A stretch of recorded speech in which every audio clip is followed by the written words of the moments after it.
tryna meet the mama. Take her down at the other way. Take her down, yeah, the other way. Take her down, yeah, the thug away. Knocking on your door, tryna give you love. You keep telling me you don't give a fuck. You won't find nobody that can fuck you like I fuck you, babe. You won't find nobody that can fuck you like I fuck you, babe. You won't find nobody that can fuck you like I fuck you, babe. Young nigga well, and I got them young nigga well. I think I got mixed personalities.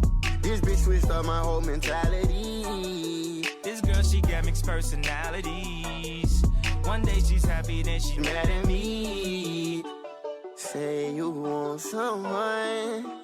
Say you want someone. Said you want someone. Say you want someone.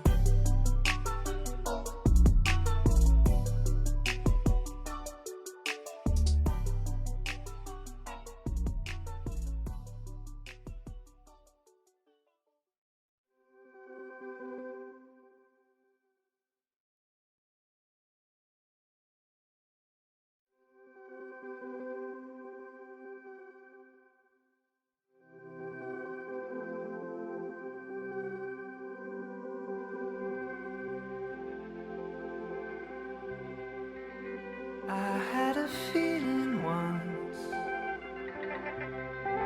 that you and I could tell each other everything for 2 months. But even with our oath, with truth on our side, when you turn away from me, it's not right. I think you're a contra. I think you're a contra. I think you're a contra. I think you're a contra.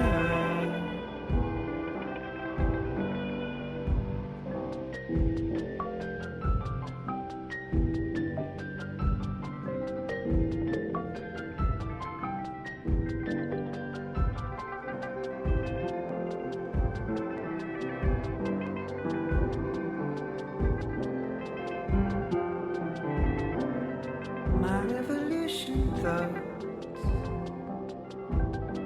you little arrows of desire, I wanna trace them to the source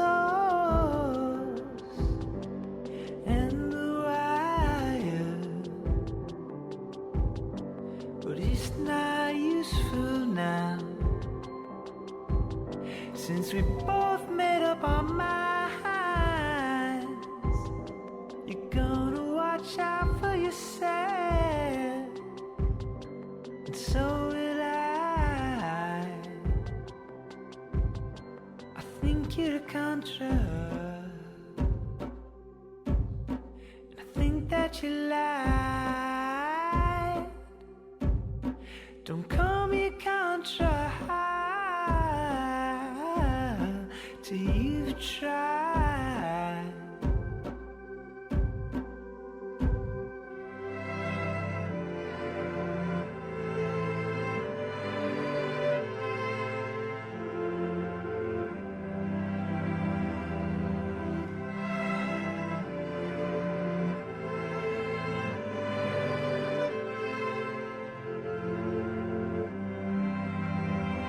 You wanted good schools and friends with pools.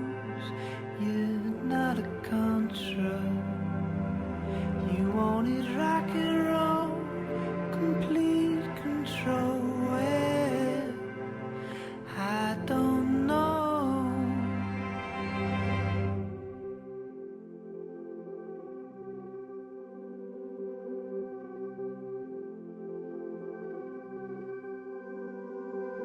Never pick sides, never choose between two. But I just wanted you, I just wanted you. Said never pick sides, never choose between two. but I just wanted you. I just wanted you. I think you're a contrast. And I think that you lie. Don't call me a contrast till you've tried.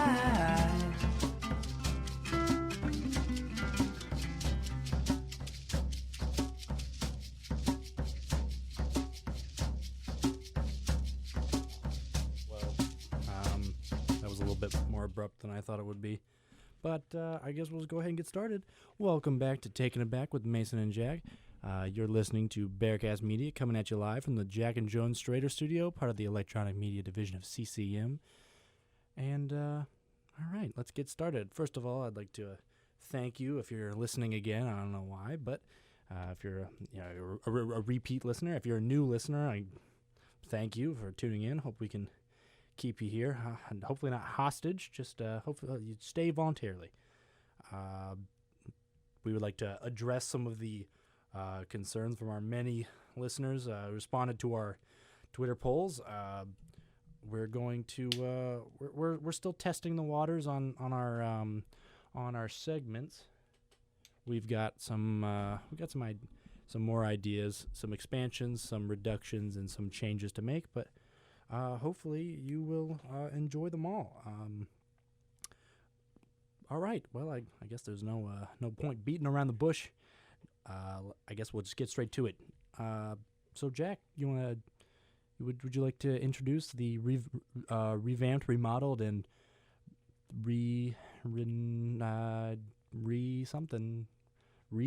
funny word that made people laugh version of Old Timey Badasses? Well, that's a good start. Thank you. Well, thanks to the very astute suggestions from my brother, Max, who listened to the show. Thank you, Max. He suggested a new version of Old Timey Badasses where last show we tried to come up with a game that we play that's based off the British game show Would I Lie to You. Well, I'm going to pause you 1 second here, Jack. We're about to turn the volume up a little bit because I've realized we're just a little bit low, and we're barely hitting the volume dial on the board. So yeah, just go ahead and slide those up, Jack. You're only sliding one of them up. We need both. Does that sound good? I mean, yeah. That's probably fine. I can hear myself. That's the important thing. That's all I care about. That was a really good, smart thing to say. Thank you, Jack. I was thinking Jack Gullett, by the way. He was the texter that called in. Yeah, not me. I'm not smart. Yeah. To clarify, I'm not smart, and I did not say any smart things. Anyway, back to how much cooler Max is than you. Yeah, so my cool brother Max, who's cooler than me, suggested a new game mode where we combine the game show idea where we come up with a lie and a truth, and we have to figure out who's telling the lie and who's telling or which one's the lie, which one's the truth. And the old timey badass segment, which kind of was a little underwhelming last time, a little bit underplanned. So this time we've come up with a game mode where I come up with one story of an old timey badass that is 100% made up, completely false. Every detail is just came from the deep parts of my brain, and the other one is completely true. 100% a real person, and everything about the story is true. 100%. So, if he utters a single error, he will be banished. Yep, and then the show will just be taken aback with Mason. Yep. Not quite the same ring, but I mean, he could get the other. My roommate's name is Yeah. Jack, so I got a backup Jack. Yep. Oh wait, were we about to say the same thing? Yeah. Intern, go ahead and tally that one for the Jack and Mason in sync idea. Ooh, in sync. I'm gonna put them on the queue for some music. Okay. Oh wait, I can't. The system's broken. We can only play Toxic. That's right. Yep. On loop. Yep. It's the only record they have here at CCM. Apparently, it's Buckle up, crazy. listeners. It's crazy. You'd think CCM would have more music. Okay. And so in fact, they have a whole wall of CDs, hundreds of them, and every CD is Toxic. well, that I'm just gonna let dead air hang for that one, Jack. That's all I'm gonna do. Why don't we just go ahead, cut to the chase. Stop beating this bush. Stop beating a dead bush, and get right to what you were saying about old timey badasses. Yeah, so I got 2 stories. Story number 1, story number 2. Well, they're not really stories. They're just, one's more story-like, one's more like just a bunch of facts. So, well, they're both facts. But the game will be, I will say both of them, and Mason has to try to figure out which one is the lie. And he can ask questions, and then if it's the lie, then I have to just completely make something up. If it's the truth, then I might not know the answer, so I might also have to make something up, I guess. I didn't think about that part. That was genius. Genius. You really didn't think that through? No, I didn't. I mean, I can have my phone up and I look it up. Oh, so you can be like, just at random points. Yeah, it says at random here. points in the fake story. Be like, yeah, let me look it up. I don't know. Just play it off like. Well, I've written down like comprehensive stories to start with, but if you ask me a question, then I might have to look something. Just pretend you're looking it up for every single thing. All right, that's fair. Unless you just want to totally ruse me by like being like, oh, I happen to know this off the top of my head, but it's a completely BS answer. Yeah, that'll also buy me some time Mm-hmm. to think of better lies. Yeah. Anyway, Dude, we just high five. We just totally totally that was fixed. bad. We gotta do it again. No, oh, jeez, you're not supposed to redo high fives, man. Yeah, you do. No. How you gonna get better? That's gross. Anyway, really proud of ourselves. We really fixed that problem on the fly. So you're welcome to begin, but actually, I'm gonna make sure I want to take notes for this, but I don't think that I have my notebook. Let me see. You can keep talking. Yeah, well, I was gonna. Oh my gosh. Another thing, the listeners at home, if you want to play along, you can maybe, I don't know, on Twitter, tell me which one you think is real, or don't just Google it though. Like, yeah, that'd be lame. You don't want to be lame. yeah, don't Google it and then just be like, Mason, this one is the fake one, because that would be lame. Yeah. All right. I've got a planner here, so I can just write down fake people on my Wednesday schedule for next week. Mason, flip this coin. This will tell me which one I do first. Okay. Tails is number 2. Oh. I dropped the coin. I don't know if you folks guys at heard home. that. I managed to do this, to mess up the simplest of tasks. It landed on heads. Do you want me to redo that coin toss, Jack? No, or do heads you- is fine. Okay, heads is fine. All right, so first story is about a man. Like many stories. Yeah, and this man's name is Sonny Granger. Uh-huh. Sonny Granger was born in 1890, Uh-huh. and he was the second youngest of 8. Gotcha. Born to Irish immigrated parents in Connecticut, Granger took to gambling and drinking from his early teenage years. Okay. At the age of 26, however, he decided to enlist in the American Navy as a midshipman, which is just What year was this? 1916 Okay. in the World War I. He wanted to fight in World War I. World War I hadn't started yet. Yeah, it did. Oh, Started yeah, in 1914. Yeah. Yep, In you're America, right. You're right. America, Trying to catch you out in the lie. America hopped in 1917, and he Okay. decided that he wanted to, instead of getting drafted Uh-huh. into whatever, he wanted to get into the one he wanted to go into, so he went into the Navy. Smart play. Yeah, he's a smart dude. Where was I? History will tell us that. During the First World War, while patrolling the North Sea on the ship the USS Brogden, he and his brethren, I like to use the word brethren, I thought it was funny, were attacked by a dreaded German U-boat. I thought you were just going to say like a sea monster, and I was going to No, be like, no. It was a This was U-boat definitely like fact. sent torpedoes, and U-boats were new at the time, so people didn't really know how to deal with them. Okay. All of his shipmates died except for him. He was. What are you doing? I'm trying to fix my mic, but Mm-hmm. the real windsock before me just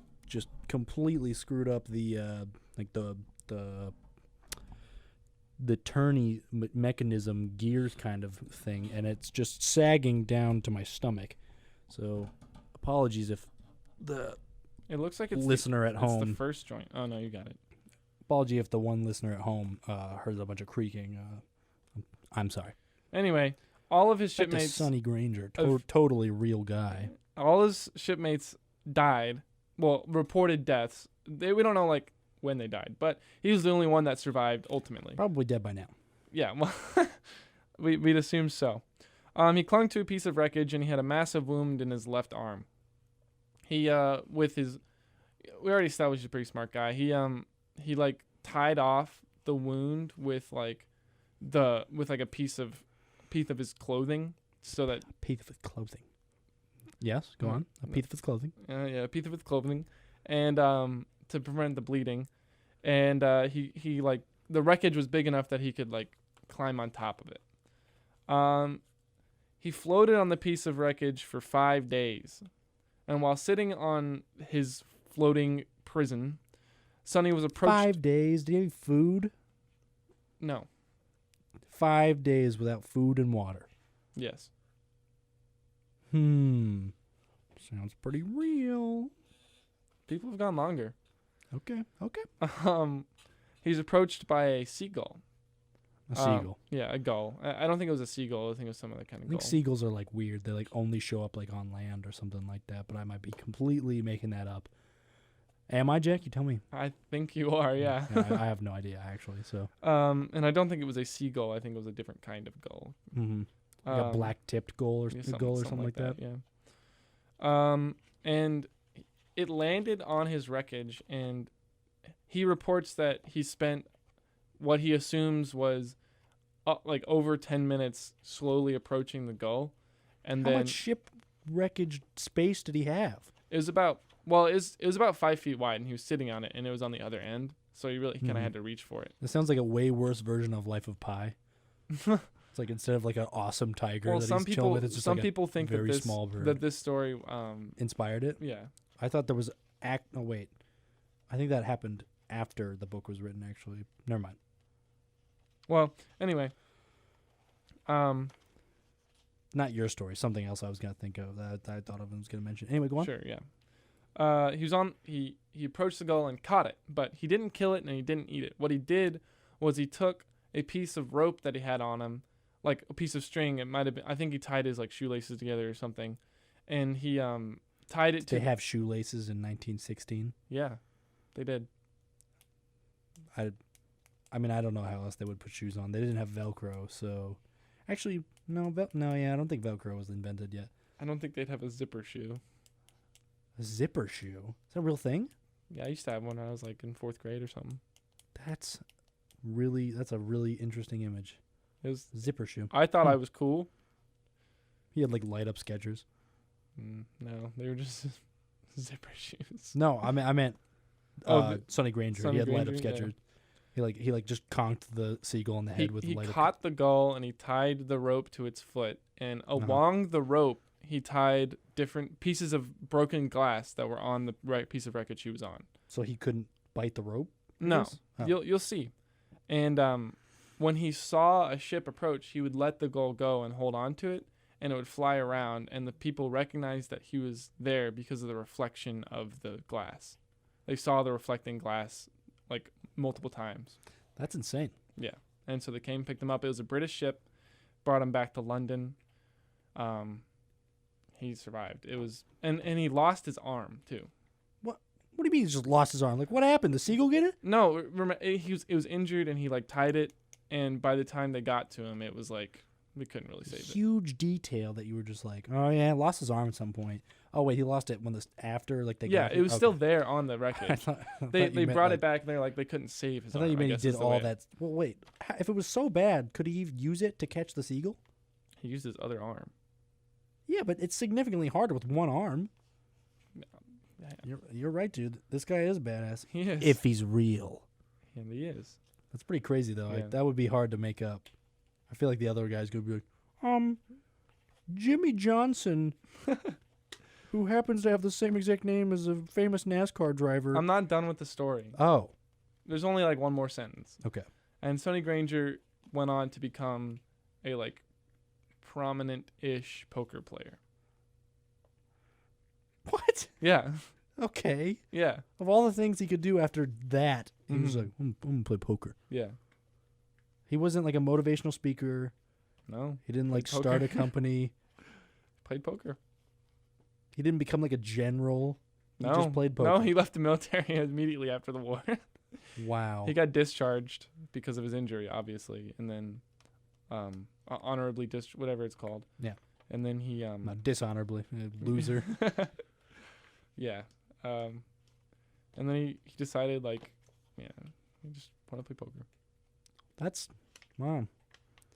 Okay. Yeah. Okay. Either you did a really good job of spinning a yarn, No, it's or all well, right. that's totally real. And the other one's gonna back my joke. It's like, Jimmy Johnson cut down 1 million trees, and he happens to have the same name as NASCAR driver Jimmy Johnson, and he cut down 100 million more trees. This and is then he this saw is a what unicorn. this is what I sound like in Mason's brain, by the way. Yeah, that's what you This- sound like when you talk. This is what he hears when I open my mouth. The next number 2 person. By the way, the only notes I took were the guy's name. So, Yeah, that'll help. because I was enthralled. The number 2 person, his name is Drukpa Kunli. Yeah. Go ahead, tell me about him. Born in 1455, he's known as the Divine Madman. Kunli was a Buddhist monk in the country of Bhutan. Oh boy. An advocate for sexual freedom, Kunli is reported to have had sex with over 5,000 women. Okay. Becoming an icon of fertility, Kunli was idolized in murals and sculptures all over the streets of Bhutan. He believed that one mustn't be celibate to be enlightened, and that the pleasure in and of itself was not a bad thing. He claimed that he lived his wild lifestyle to promote his message of peace and religion. He was wild to gain attention to spread his message. He was often depicted with his loyal dog, Sachi. Many of the depictions of Kunli are very minimalistic, and many of them, in fact, most of them, are simply depictions of just his penis. It is not uncommon to walk along the average street in Bhutan and see a giant penis on the wall. This guy sounds awesome. I hope he's real. I'm making my phone wallpaper. Mm-hmm. Okay. So, Jack, I'm mulling it over. Mm-hmm. I'm thinking about it. Do you have any questions? I have one. Mm-hmm. Is this a trick question and they're both real? No. No. I thought you were going to be like, yes. And then I was going to be like, wah, boo, drop the mic. Mm-hmm. Can't drop the mic. It's on a stand.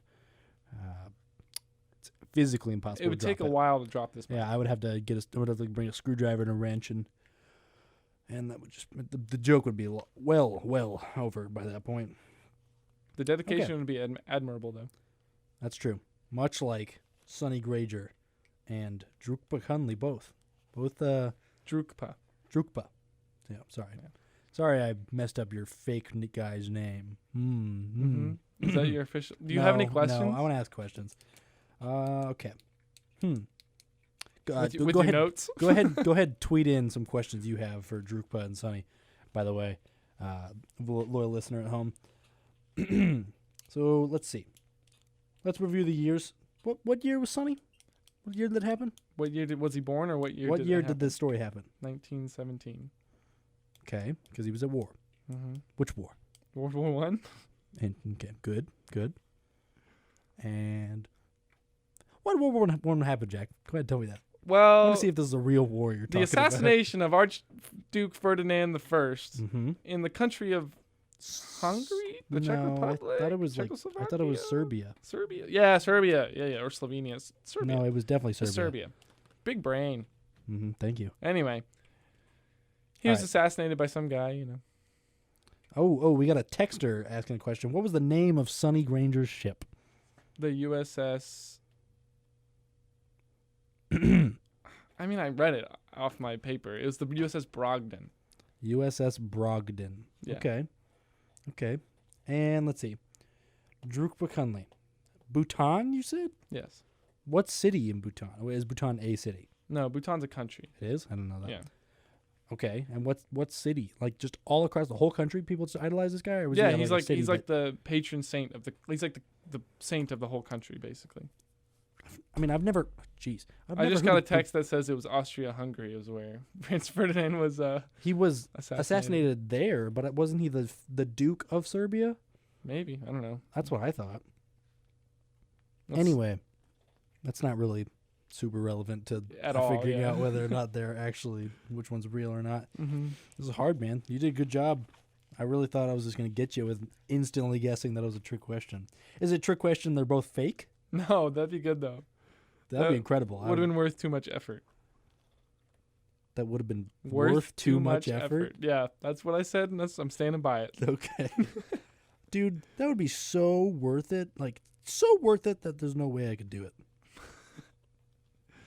Jeez. I mean, that's such a good investment. There's no way I'm going to make that.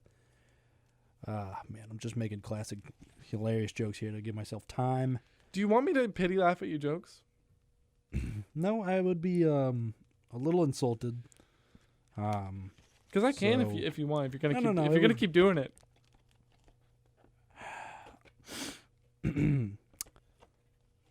Okay. I'm just gonna move on. Let's just move on. Sonny. All right. Man, this is tough. This is a lot. You did a lot better of a job than I expected you to do. No offense. Mm-hmm. I just expected less from you. None taken. All right. You have a Twitter poll? Not a Twitter poll. I guess that would take too long to fill out. But, I don't know. The texters seem to be questioning Sonny, though. And you know what? I've received one that was the opposite. Somebody's questioning Drukpa. Yeah. Yeah, Drukpa's name definitely sounded a little bit more made up. You know what? You had a super, super detailed story for Sonny. Mm-hmm. And like a really, really like just kind of sparse one for Drukpa. Mm-hmm. And as one texter has said, people add details when they lie. And as my English teacher in high school also said, the more you talk, the less you know about the subject. Can I speak to that? Sure, go ahead. The difference between those two stories is that Drukpa Kunli doesn't have a singular story to tell. He's just kind of like a legendary figure that's honestly mysterious in Bhutan, and people don't know a lot about him because he was born in the 1400s. And Okay. so everything they know is just like oral tales and things like that, and like the poems he left behind. Okay. Whereas Sonny Granger, the notable thing about him is that one story. That's true. Which is why I think Sonny Granger, is why I'm sticking with my hypothesis that it's Sonny Granger, because I think making up one elaborate story is a lot easier than making up one like mysterious figure without like actually giving him any specific details. Mm-hmm. So I think Sonny Granger's fake. Is that your official answer? Yes. You're correct. Yeah. Sonny I knew Granger it. made him up. Yeah. Yeah, but that's a good story. Yeah. Good yeah. yarn. But, you had me suspicious with being like, yeah, they think the life of Pi was inspired by this guy, because I know it wasn't. Damn. Yeah. But It was a shot in the dark. well, it was a good shot. It was a good job, Jack. I'm expecting like an applause here, but I forgot there's no live studio audience anymore Mhm. ever since the incident. Yep. Well, I suppose that concludes. The thing that I think everyone seems to gloss over is that there are actually giant pictures of penises all over Bhutan yeah. on people's houses and stuff. So, I mean, I'm just going to pull up a picture so Mason can see it. Because Awesome. I think it's hilarious. We can post you guys can look it up at home or whatever. Yeah, go ahead. Go ahead and tweet at us. You know what? Actually, I'm just not even going to finish that. Because I don't want people to tweet that at us. So go ahead and tweet at us something safe for work, please. Because we're at work here. Here's a good example. Yep, that is exactly what you were describing in the story. It looks like someone was just gave like a 7th grade Fortnite kid just free reign over him. Yeah, but he was like a DAP kid. yeah, a savant. Yeah, like DAP kids in 7th grade. Yeah, some of them have eyes on them, like this one. Okay, that's not. Put it away. Yeah. Okay. Well, you know what? We've we've finished that segment. I think with on the perfect note, really. Couldn't think of a better way to end that Mm-hmm. than with a picture of a Can't Bhutanese. think of a better way to blast off in the next segment. Anyway, did you want to continue? I know you had a second Yeah, I backup have a segment. I have a. If you wanted to I do launch want into that. I do want to tell you guys about this because I just think it's interesting. We spoke last week about potentially having a old timey bad animal segment. Yep, Where we sure did. Where we're talking about animals instead of humans. And I definitely have a perfect candidate for that. Harambe. No. That was a dumb joke. I'm sorry. I'm This- sorry. This Go ahead and tweet at me on what else I should be sorry for. This animal's name is Mike. Mike. Okay. Yeah, his full name is Mike the Headless Wonder Chicken. Oh, okay. I've heard of this guy. Oh yeah. He's kind of famous. This was just like a chicken back in the I day. haven't heard of this guy. In like, it was like the 40s or 50s, and it was just a routine farm chicken. And some farmer was just like, all right, gonna chop this chicken's head off. And everyone's heard the saying that a chicken, like the fact that a chicken runs around after its head's cut off. But when Yep. the farmer cut this chicken's head off, and it just never stopped running. It lived after its head was cut off. Like analysis after the incident has they figured out that they didn't chop off, like they chopped off the most of the brain, but they left enough of the brain stem to where Mike was still, like, his heart could function and his lungs, all his vital, like, basic mechanisms for survival would still work. Uh-huh. And what's often said about Mike the Headless Wonder Chicken is that he's a chicken that didn't know he didn't have a head. Okay. So Mike the Headless Wonder Chicken would peck at the ground trying to eat, Wow. and would try to crow in the morning, but it would just make like a sad gurgling noise. And the way they I kept, can't believe they left it alive. well, what they did is they brought it to a circus and made money off of it. Awesome. Yeah, so they actually took really good care of Mike and his lifespan. How did they continue to feed it? They just put food down the esophagus? Yeah, an eyedropper. Wow. They eye dropped food down his esophagus. And he lived Really gross. He lived for 2 years after his head was cut off. And you know his final the final way he died? How? They forgot to take the eyedropper out of his throat and he choked to death. Legendary. Pretty sad. I have a picture of him to show Mason. Here he is. Here he is with his head. Holy wow. Yeah. Oh, so I see. He's got like no. Oh my God, that is his head on the ground. Yeah. Okay. Yeah. Wow. Yeah, they did a terrible job of cutting his head off. I mean, It's like half of his head. yeah. You can definitely see, like, once you hear the story, you can definitely, I guess, understand how they left that much of the brain. Anyway, Like, there's so much neck left. I think that's pretty crazy. He just That is Mike- crazy. Mike kept on living. He sure did. Well, that I guess that epic story concludes our old timey Yeah. badass and bad animal. There's probably a better name for that segment that we'll come up with Moral of the story: in the coming years. be like Mike. Yes, I aspire to every day. Well, I think we're gonna go ahead and take our first music break because we took like 2 last time, and I want to make sure we. Oh, it's already 10:37. I want to make sure we take more music breaks because we probably talk too much. Time flies when you're struggling through a radio show. Well said, my friend. Well said. Okay, well, we will see you after the break. I'm going to awkwardly pause as I attempt to turn the mics off and start the music immediately. I can fill the void. Don't worry. Thanks. Just sir. fair warning is that Mason has the mic this time, so if the music's not as good as last time, that's the reason why. You know, I don't have that much experience with Mason's music, but I just assume it's worse than mine. So just what? What'd you say? I can't hear you. I was trying to cue to Jack to do a joke and then I was gonna cut him off with the music so that he couldn't say a mean thing about me. Well, what Mason but doesn't he know is had that- to go and ruin it by being like, "What'd you say?" what Mason Okay. doesn't know is I was already gonna say a mean thing about him, and he just interrupted me. Yeah, So well, I'm not gonna let it happen. So it's actually his fault. Mason's the one that was Oh, I thought that would mute the music. Oh, no, it doesn't. Okay, well then go ahead and fade us out, Jack.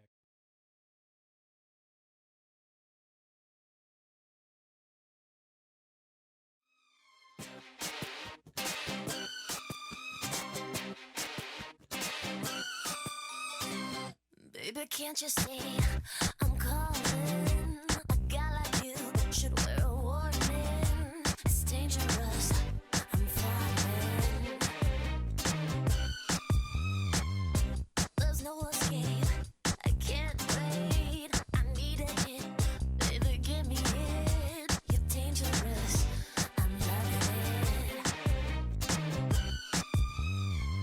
Too high, can't come down. Losing my head, spinning round and round. Do you feel me now?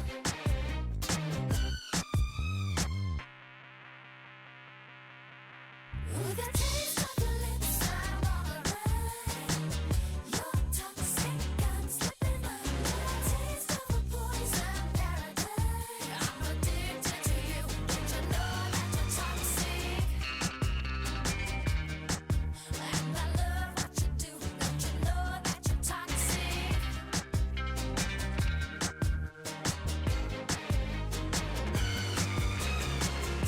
It's getting late to give you up. I took a sip from my devil's cup. Slowly, it's taking over me. Too high, can't come down. It's in the air and it's all around. Can you feel it now?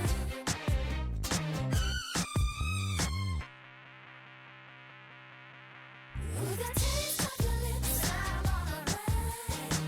You're toxic, I'm slipping under.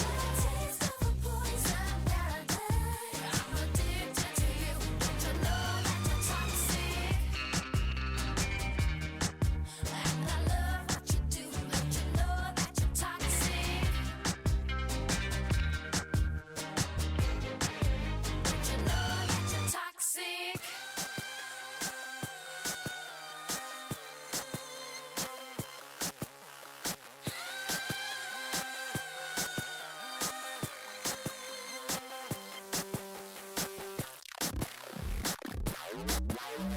Taste of your lips, I'm on a roll. You're toxic, I'm slipping under. Taste of a poison paradise. I'm addicted to you. Don't you know that you're toxic? Taste of your lips, I'm on a roll. You're toxic, I'm slipping toxic. Taste of a poison paradise. I'm addicted to you. Don't you know that you're toxic? Intoxicate me now with your loving now. I think I'm ready now. I think I'm ready now. Intoxicate me now with your loving now. I think I'm ready now.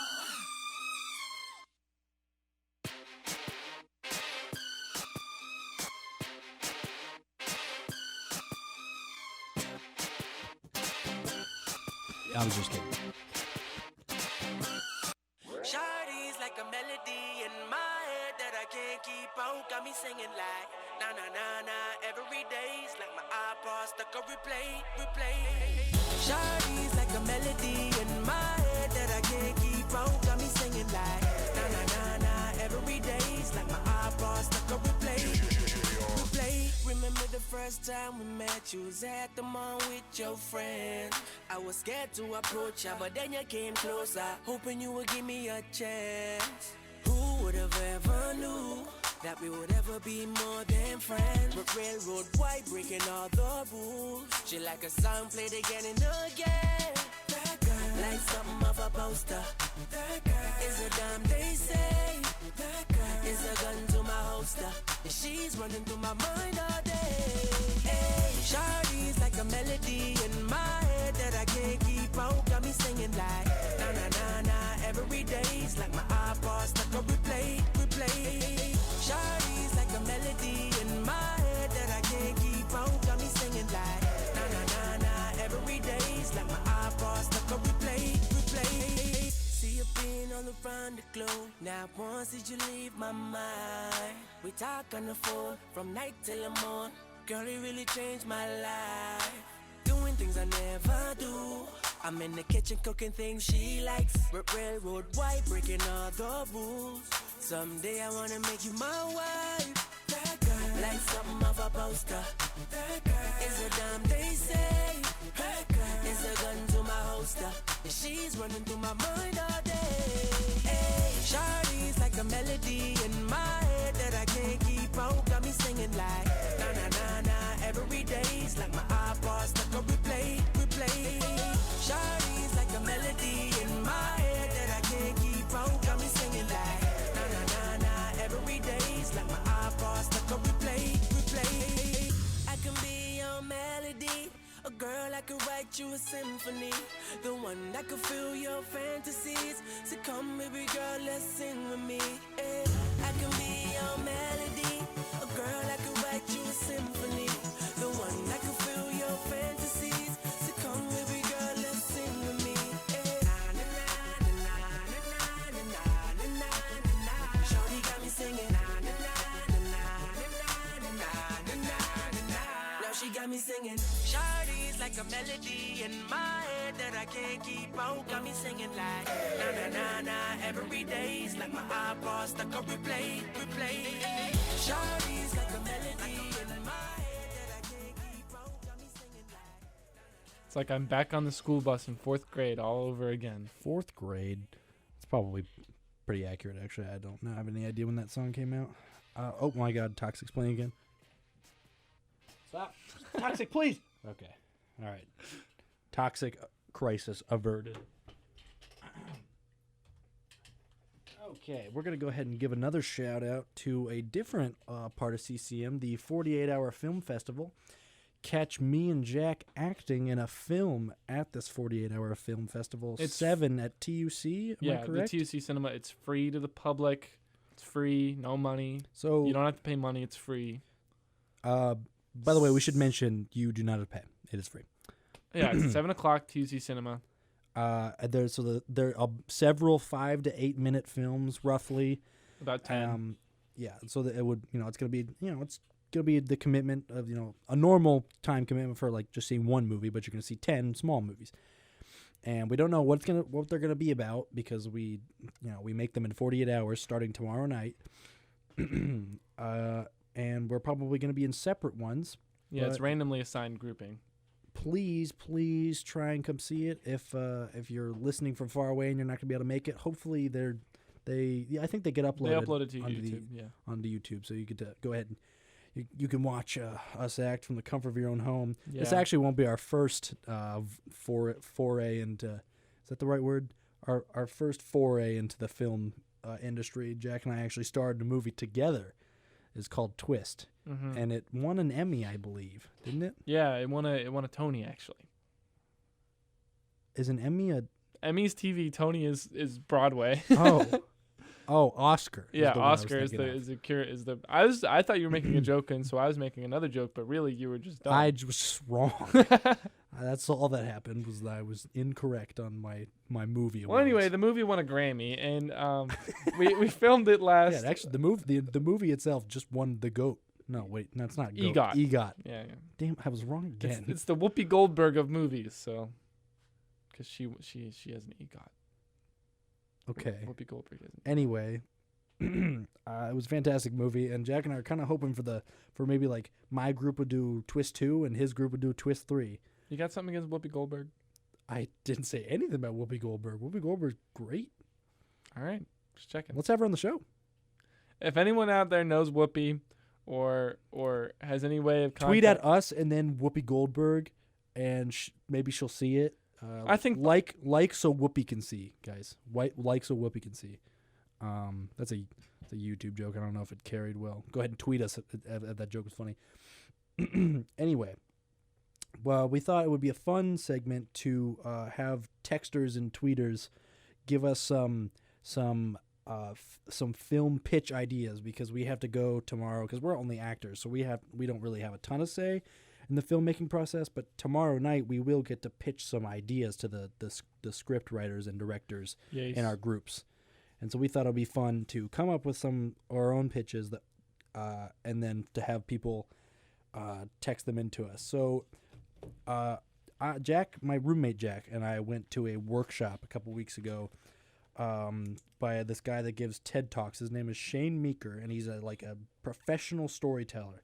And like he works. I think he like works most of the time for P&G, but he also has he's worked for Nike, and I think it was like Whirlpool, some gross non-GE appliance company. St. Joe, Michigan, the world headquarters of Whirlpool. That's where Haley's from. Yeah, well, it's a stupid place then because it's got Whirlpool appliances in it, and GE appliances is cooler because it's whatever though. It's whatever. It's besides the point. Anyway, Right? what was I saying? Oh, Shane Meeker told me about, or told not just me, the workshop about the best business ideas and the best movie ideas are always these what if pitches.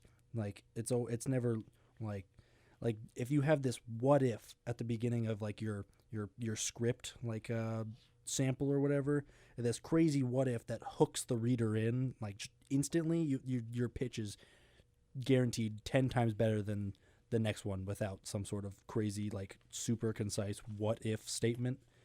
And like an example, a good friend of mine in high school wrote a play, and it's kind of a similar activity, except that it was a little bit longer, and it was instead of 48 hours, it was over the course of a couple weeks. But it was a play, so I guess they needed a little bit more time to rehearse it. And I think it was just basically based on the question of what if a man became a bar of soap. And I hear it was great. I didn't actually get to see it. I think it was busy when the show was going on. But I think there's an episode of SpongeBob that touches on that. I don't know what you're referencing, and I'm going to move on. SpongeBob has the suds, and he has to like become like a sponge in a guy's shower. And God, I mean, I remember the episode now, but I'm anyway. The reason why that wasn't funny is because Mason didn't get it. The reason I didn't get it was because it wasn't funny. Is it not that way? You know what? Twitter poll, send it out. Marcus, go ahead and tweet. Oh, sorry, intern. Please go ahead, tweet that out. That Twitter poll. Anyway, so if you've got a super slamming what if or movie pitch, or if you really just want to reject my request, just send us a movie pitch without the what if included, and then in the meantime, Jack and I will just kind of try to come up with our own idiot pitches to fill the time. But I think we've already got one suggestion. Never mind. That was my phone didn't buzz. I just thought that we had cooler fans than we actually do. Do you have a suggestion, Jack? Let's hear it. Haley Rich says, "Tell Mason to shut up. Whirlpool paid her gas bill." That's not. I'm checking my notes here, and that does not sound like a movie pitch to me. So gonna have to cross we can start off with our ideas. Okay, that's what they want to hear. Right. So, Jack, what are your ideas? Well, I have this one idea. Okay. It's not a comedy. So it's a man, and he's in the Navy, and his boat crashes. And I don't know how a boat crashes. Maybe he was hit by like an iceberg. Yeah. I was gonna say a torpedo. Oh, is that not what you were going for? No, I was, but then I said his ship crashed, and I didn't know how to bring it back. But a torpedo was the perfect excuse, and I went with Titanic instead. Anyway, no, loses his arm. He's chilling on the driftwood with a tiger and a seagull. And the tiger eats his arm. I'm lost. I'm just combining. I'm just combining the Titanic, Life of Pi, and your story. Which honestly, that sounds like an amazing movie. A combination of Life of Pi and Titanic, like cut the Titanic movie down into like the James Cameron Titanic into a movie, and then edited it so that it just goes into Life of Pi, like an hour in. So like the Titanic crashes an hour in instead of 3 hours in, and then it just becomes Life of Pi, and then at the end it kind of becomes like 27 hours, 127 hours. I just got a pitch. All right. Oh, Matt yeah, go. Matt Lowe says movie pitch. What if Mason was funny? I'm Keep all right, dreaming, Matt. I've Keep got, dreaming. Wait, hold on. I was still writing that down. What was the other part? What if Mason was funny? Mason was. What was that last word? I'm a really slow writer. Funny. Funny. What if Mason was funny? Oh. Well, it sounds like Matt Lowe. We can only really do possible movie sketches here. We can't use like CGI or anything. Yeah, we don't really have a budget. Yeah, we don't have the resources to make that happen. Yeah, and of course we'd have to find someone who looks like Mason, because obviously Mason couldn't play himself if he was funny. And 'cause, Heath Ledger has unfortunately passed away. Rip. Rip. Rip. Can we have a moment of silence? Perfect for radio. Anyway. Okay, so first movie pitch, kind of a flop at the box office, if you ask me. I might have a potential pitch. Nope, that was just me thinking that somebody had texted me again, and they didn't. So, guess my friends and girlfriend have failed me in that regard. I at least expected our intern to have one idiot pitch, but he's been silent so far. Looking at you, intern. Oh! That was a real vibration. I heard it this time. Okay. All right. What if Frankenstein was in charge of a cooking show, and he keeps mentioning human body parts, but his co-host keeps correcting him? That's actually pretty funny. That is funny. Who said that? This is my friend from high school, Easton. He's a pretty funny guy. Good stuff, Easton. But that's probably. I've heard like two things about you, so. Pretty funny guy, but that's most of his sense of humor. That was one of the things. Was pretty funny. Things that would just. Okay, I shouldn't say that's most of his sense of humor. That's very on brand for him, though. He's always got something outside the box. Let's say something involving body parts, which is actually the main point of his pitch. So that's very on brand.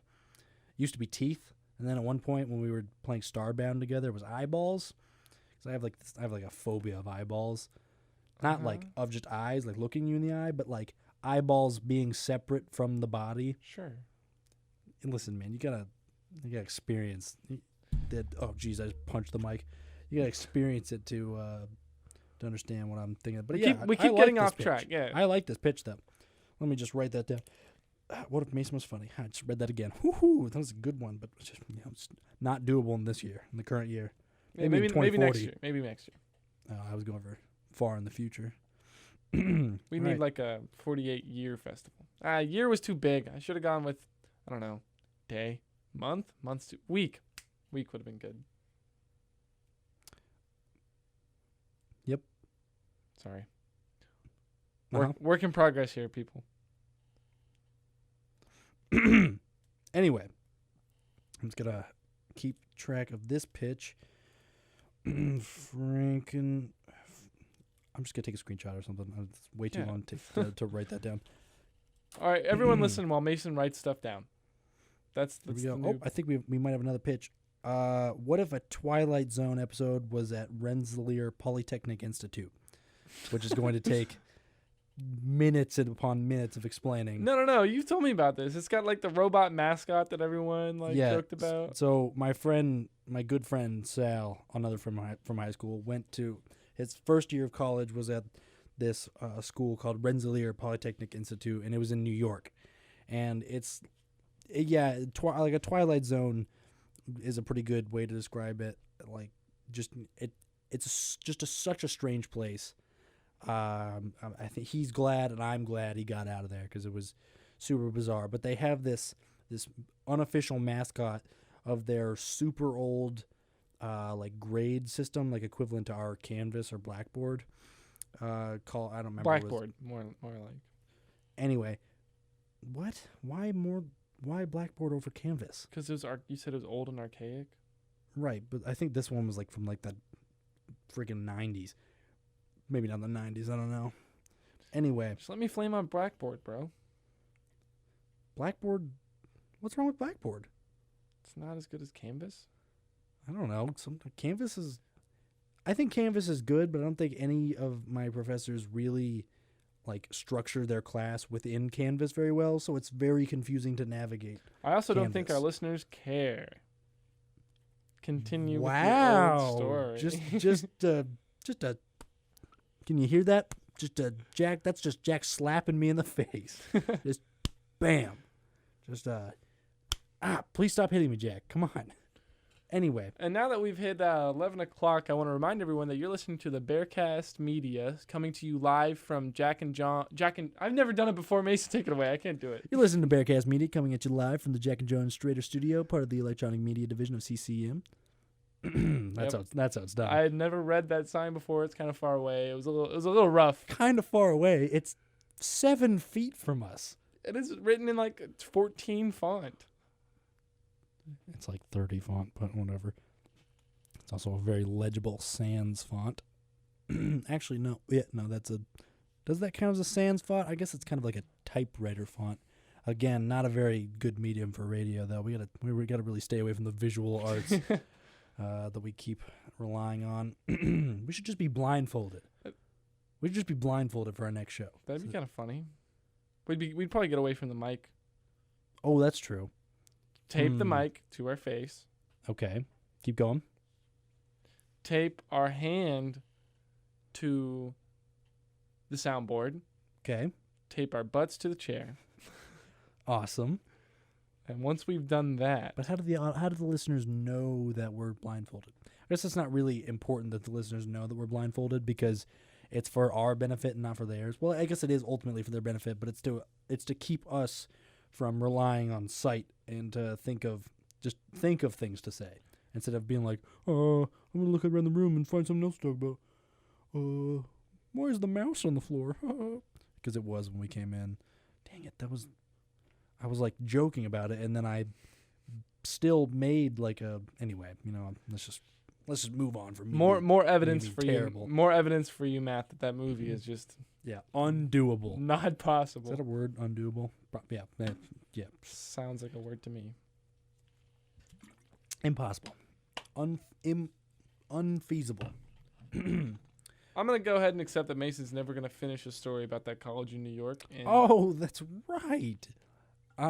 It's a super strange place, but they had this mascot for their old grade system called Sysman, and it's just like a computer head on. It's an old like computer monitor on like the body of a guy, and then last year they just like updated their website and they removed Sysman, and this cult arose around Sysman, like then they had him on crosses, and people were like dressing up in Sysman heads with like these like those robes like you see those frat guys walking around in. yeah, those like the self-flagellating people from like back in the day that would like walk through like villages and like whip themselves.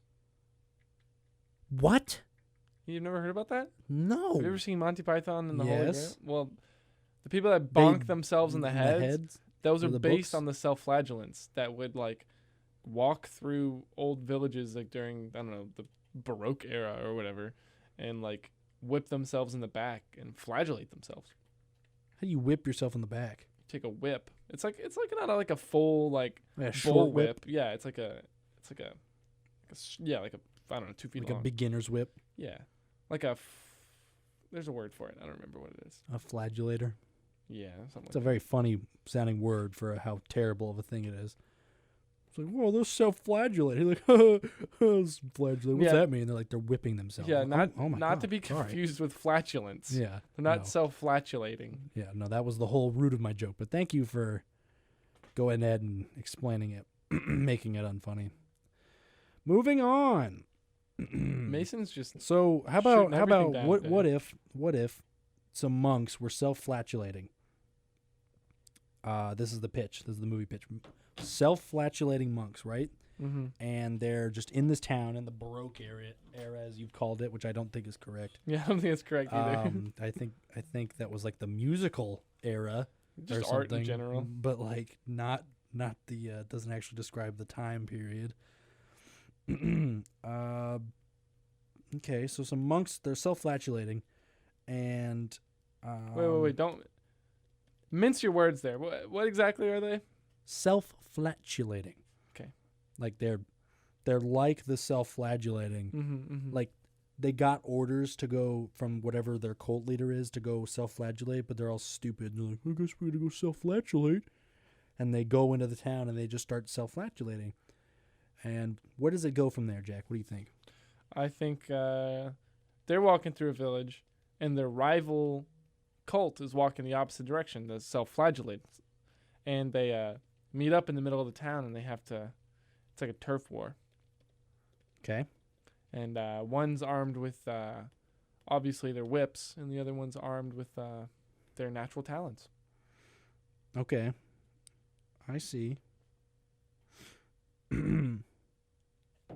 It's got potential. I think the directors will really value these.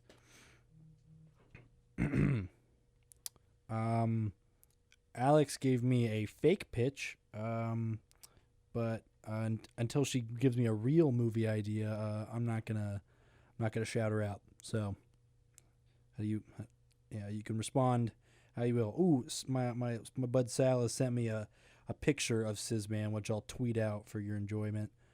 In the meantime, Jack, you just want to pull out some from your repository, some just whatever you're thinking right now. Go ahead and tell us what it is.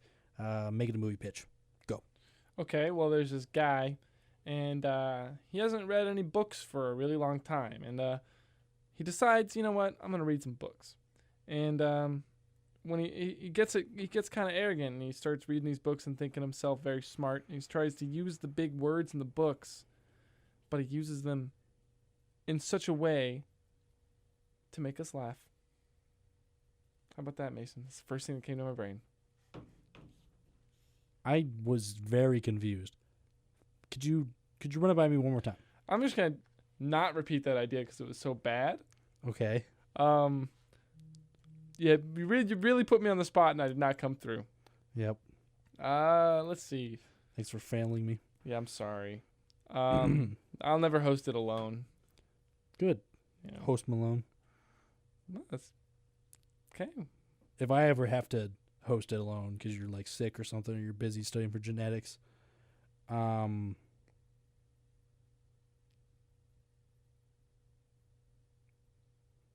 got lost. Got lost again. What was I even talking about, dude? I completely lost my train of thought.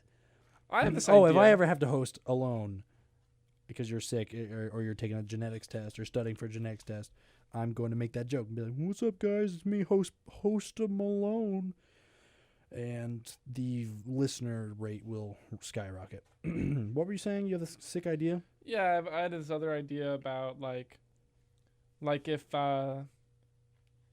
say so. Like a decision-making process, we delve into some guy's decision-making process, where like he calls the council of all of his decision-making entities. So like one person represents his brain, one person represents his heart, and the other person represents his gut. I actually love this idea, but you should definitely pitch this, not me. Yeah. So. But I mean, I'll write it down. Yeah. And it's just kind of funny because the brain would be like a really pretentious dude that like is like a know-it-all, and the heart would be like the brain would be wearing like leather a button down. Yeah, like leather elbows. Like what is it? Leather patches on his elbows. Like the shirts that I have that everybody makes fun of for some reason. Yeah, like the professor shirts, the old white professor shirts. Oh, well, okay. That Mason has. I guess I'm smart like a professor. Interesting. Yeah. Interesting inference that I just made there. And then like the heart would just be like really, passionate and like chill. And Exactly, and then the gut would just literally be a caveman, incapable of talking, and he'd be completely naked the whole time, and he'd just be like blurred out. The whole body, or just his naked parts. Just the naked part. Why isn't he just like behind a table so you don't see the naked well, I parts? mean, I don't know. Maybe like one of those black lines. Yeah. Okay.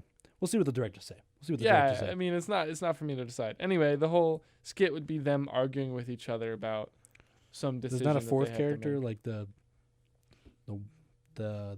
urges character. Yeah, no, I was gonna get there. Oh, sorry. And then the Jumping too far the ahead. punchline of the skit would be at the very end. I guess a Drukpa Kunli-esque character would burst through the door, and he'd represent, Mm-hmm. the penis, and Gonna have to censor this episode before I upload it to YouTube and send it to my. I'm sorry grandparents. for using the curse word penis. Oh yeah. By the way, shout out if you don't want to listen to this show, if you in case you fall asleep listening to our voices, and you're super upset that you missed half the episode, I am uploading them to YouTube, so you can sleep easy. Yeah, just search "Taken Aback with Mason and Jack" and it'll be easy to find. Yeah, we're the only guys on the internet with a dumb name. So Mm-hmm. Yeah, it is a dumb name. Whoever came up with it's dumb. back to your penis. Yeah, so the penis would burst through the door, and then the punchline would be, who invited that guy? Then he'd like, I don't know, shoot a gun or something. Is that If a penis was a person, he'd definitely have a gun. Well, I don't think we can finish that movie pitch on a better note than that. Alex really wants me to say Shaggy Dog, but in reverse, and I want your opinion on that. Jack's laughing. What? Shaggy Dog, but in reverse. So I guess just their family dog just suddenly turns into a father figure.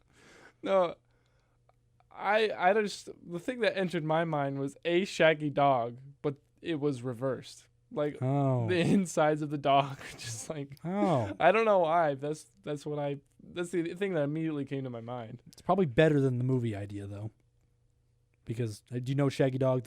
I think it's a Tim Allen movie. Yeah. Where he like turns into a dog. Right. But instead, the dog becomes a father figure to the family. Which I guess is actually kind of funny now that I say it. You know what? All right, fine. Alex, don't let Mason hold you down. Family dog turns into father figure for children. It could be like a really serious movie too. Like the dog somehow transforms into a human, and like that's whimsical for a second, but So then it's like the dad has died. Jack so, like, Gullett the sent dog's- me an idea. Oh, what, he sent you an idea? He didn't send me one. Well, it's what best friends do. We send each other ideas. He's my roommate. So I just figured he would be easier to, or he could just tweet at us. I mean, I just don't see why there's any reason he would send it to you, not to me. Well, Oh my God. Alex says no, that's not the idea. She says the dogs think that the dog is human. That's pretty funny too. Wait, is a family of dogs and then the father dog turns into a human? Or I don't know at this point, and honestly, I'm getting more disappointed with the. I'll write it as a separate pitch. Family of dogs. there's in no Brooklyn. There's no speaking in this movie. It's only barks. It's like the documentary, the dinosaur CGI Yeah. documentary. Family of dogs in Brooklyn believes the patriarch has turned into a human. Oh my God. Okay. Jack Gullett's idea? Yeah, It can't be worse than that. I'm struggling to make sense of it. This is what he sent me. What if the Holy Grail was actually Jesus' bloodline, and there was a secret society of people who knew this secret and kept it from the rest of the world? What? Yeah, I don't know. I don't know how a Holy Grail could... He'll probably text me a correction here soon, I assume. or something. I It don't. doesn't sound like he made an error. It just sounds like he had a nonsense idea. Well, it's not nonsense, Jack. Don't be sad. We love it. Oh yeah, sorry. It just sounds like an idea that needs work. Yeah. Hopefully you didn't hear the first I part. feel Yeah. like use that I statements. idea is All right, nonsense. I'll write it down. I'm gonna write down every pitch. I guess that's what we're doing now.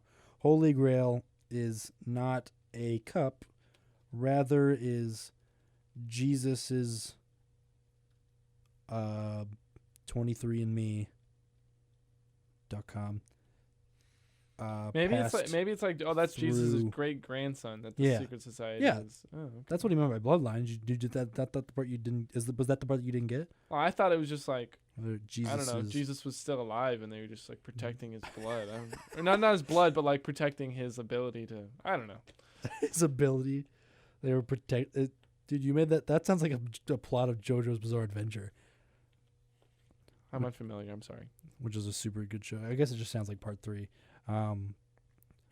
You just kind of described the plot to part 3, I guess. But anyway, not super Spoiler important. alert. It's like in the second episode. Anyway, so yeah, Holy Grail is Jesus' bloodline group of loyal followers protect it. Protect the great grandson of Jesus. I guess it'd be a good one for you to pitch. You could be like, "Oh, I'm Jesus because I look like him." And you could be like, "Oh, you even have the costume." That wouldn't be very covert though. I lost my red sash. Oh, what? That's Yeah. like the main. For those of you who don't know, Jack has a somewhat strong resemblance to Jesus the Christ, and he has a costume in which he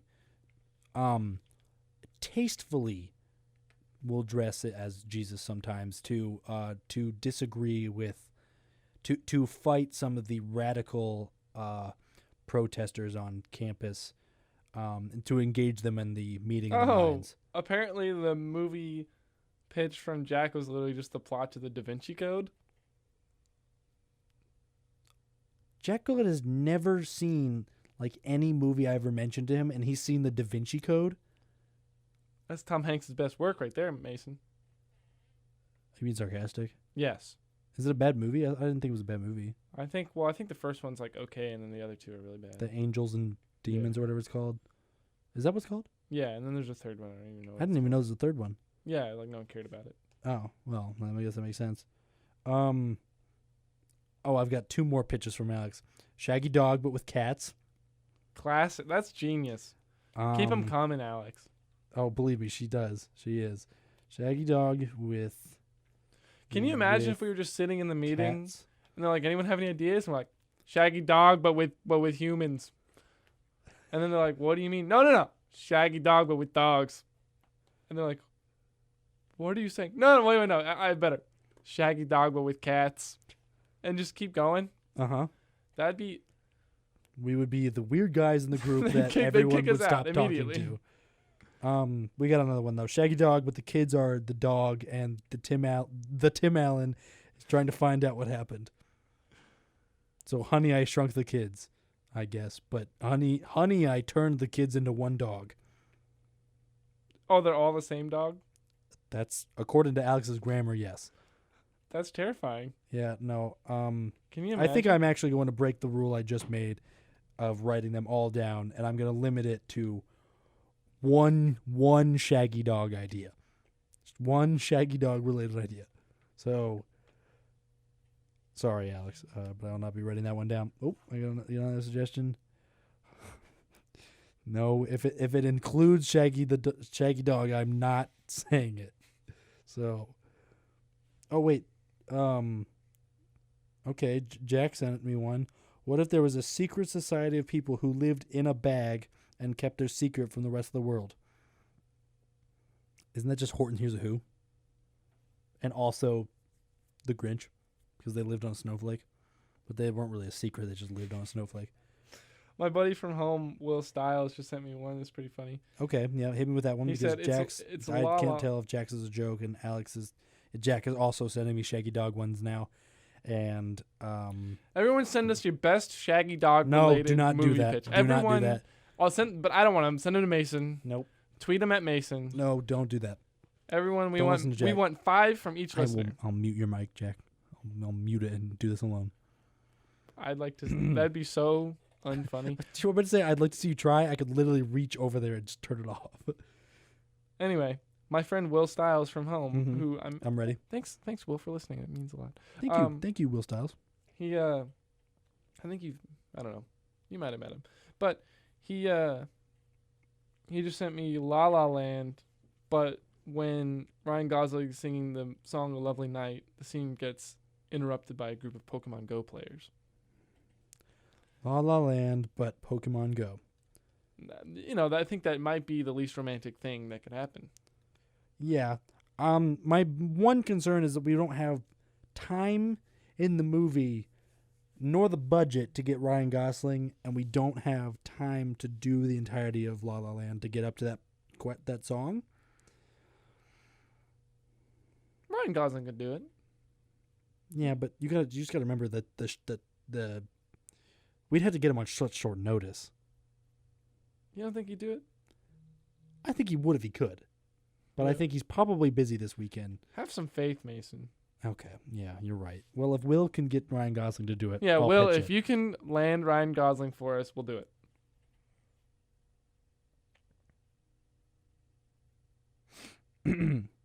So go ahead and get on that. Okay. All right. Let's generate our own. Let's think. What if?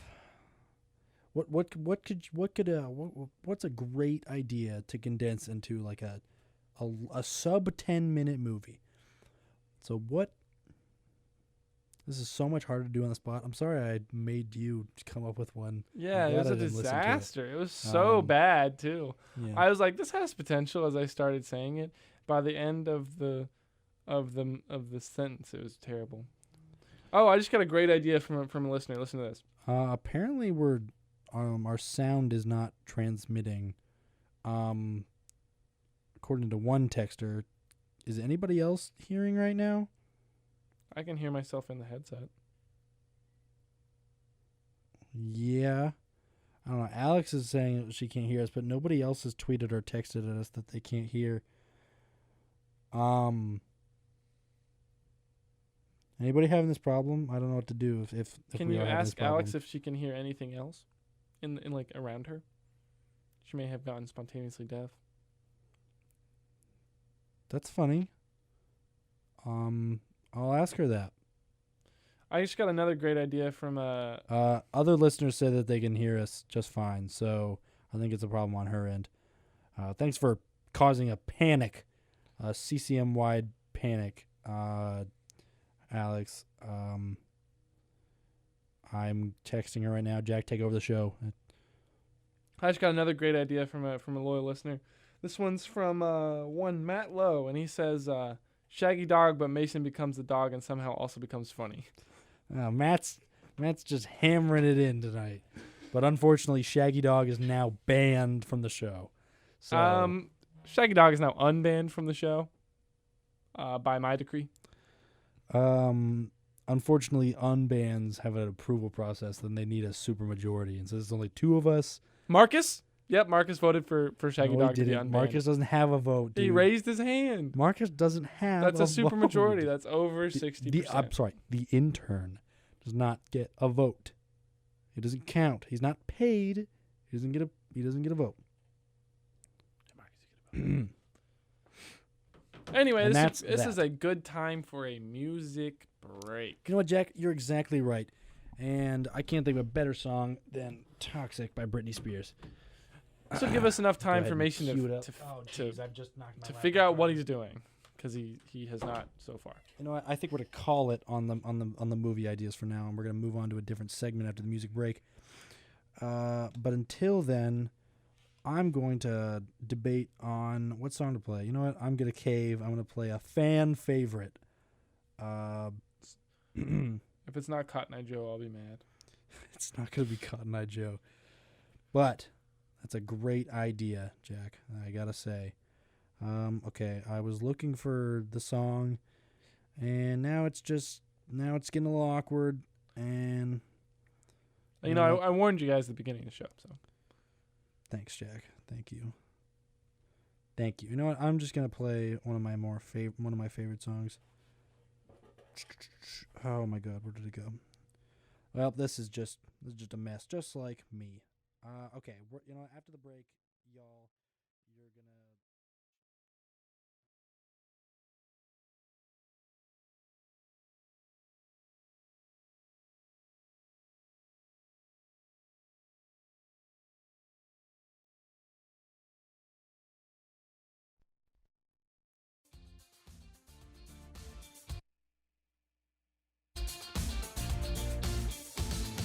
Tangled in one bunk because we can't sleep. If I don't feel your arms wrapped around me, been to every rest stop in the country. Without you, all this dream would feel so empty. Turn to you after we play the first song to ask you if I fucked it up and sang wrong. There across your face, the biggest smile that makes me feel invincible, just like a child. Say what we wanna do, make it all come true, because nothing is impossible with you. Say what we wanna do, make it all come true, because nothing is impossible with you. Open my eyes to see you and I can't believe this is life. We're coloring outside the lines. Open my eyes, it's saturated sunrise. Doesn't seem as bright when we're coloring outside the lines.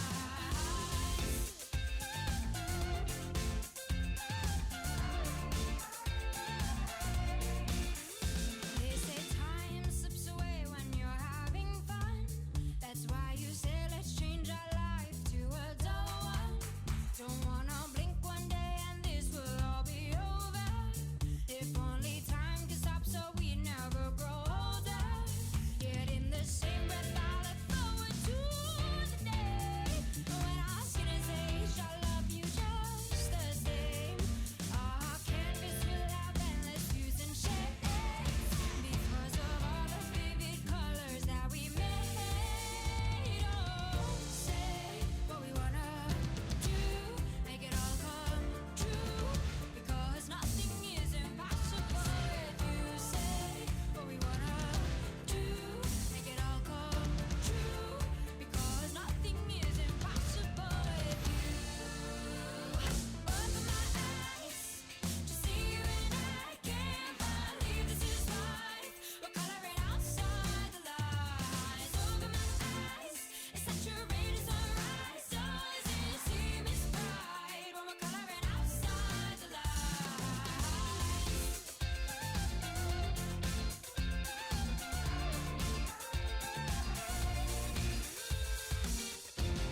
No matter the day, no matter the night, the love will keep burning bright. No matter the low, no matter the high, but darling, our love will never run dry.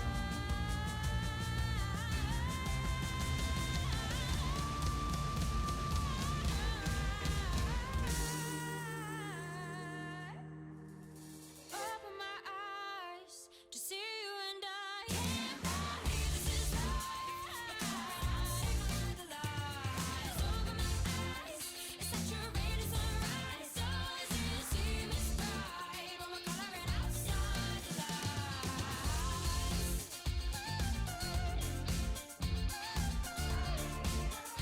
Coloring outside the lines.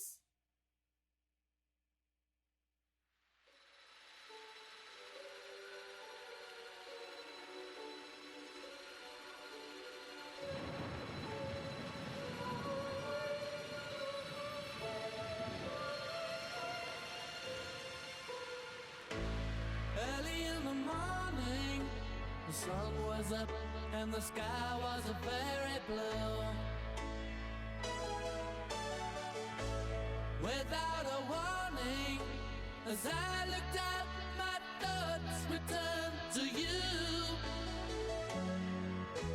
A noise in the city made the children and hide themselves away. And thunder boomed and lightning filled the sky.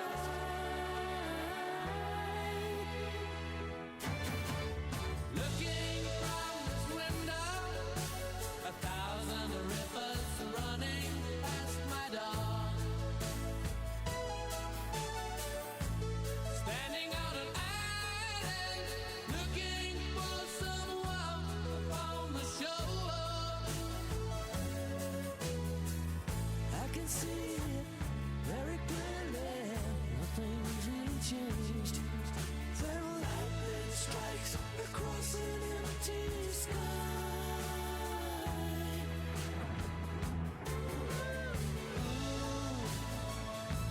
The rain is falling.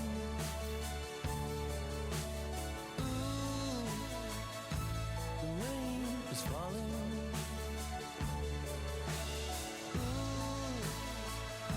The rain is falling. Will it wash away those lonely tears?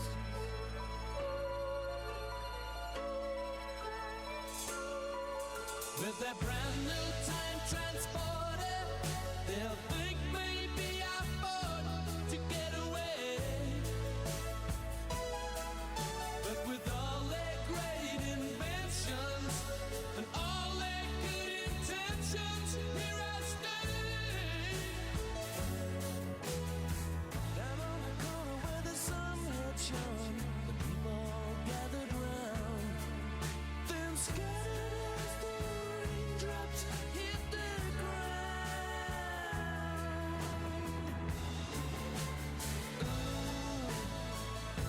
The rain is falling.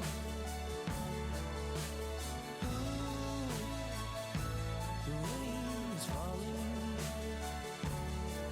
Said, the rain is falling.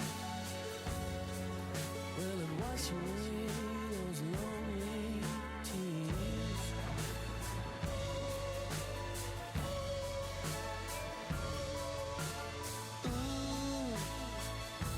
The rain is falling. I said, the rain is falling.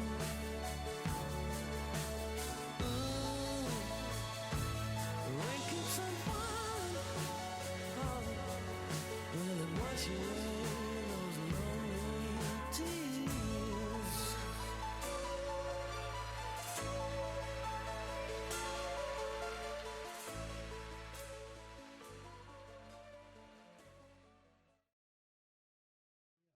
Back. Let us know if you've got any more sound problems, and we'll try to get those fixed for you, but it should be working right now. And the music has started playing again. Whoopsies, I fixed it though. Problem solved. Like a genius. Okay, so our next segment that we're gonna do is we're gonna revisit and restructure a little bit our Marble City stories based on some feedback from you loyal listeners. So we really wanted to get that story about the signature people in because it was a really relevant story on campus at the time, but at the cost of it being a little bit of unstructured, kind of a mess. Our fault, but Common theme from last week. Yeah, common theme from Mason and Jack, really. Yeah. But it's better to make those mistakes the first episode so that we, it's And the second episode. and the third and the fourth and the fifth. Better to make those mistakes early on so that we learn from our mistakes instead of just accidentally getting it right and then not knowing how to replicate that. So live and learn, live and let live. Say la vie. Live and let die. Like they always say. Yep. And so we're gonna explain a little bit how this all started instead of just launching into a story with no context, like an idiot would do. But essentially, do you want to say this, Jack, or should the thing that I was, I just completely did not give you any context as to what I wanted you to say. Yeah, so. he just said, "You want to say it?" And I was Hey, Jack, you know what? Why don't you just take it away? So I'm sorry, but essentially, what a long time ago when Jack and I were last year, a long time ago, 1 year ago, when we were young simply lads- larva. Yeah, good bug joke, man. Jack works in a spider lab. Whenever something interesting or phenomenal would happen to us, like, and we would meet like a very, what's the word? A very like Memorable. memorable person. Like some phenomena would happen to us. We would need a way. We would want a way to talk to us, talk about it with each other, but we wouldn't have like a name for the event or the person because, like, the guy never introduced themselves to us or something like that. And so we would just start assigning names to these quote unquote characters we met. And one of the very first ones that we met that sort of spawned this like villain aspect for us that eventually started to form the this universe we've created with amongst ourselves. He goes by the name of Big Brain Man in our mythos. Right. And he's the arch rival of our number one superhero, McBullet. Right.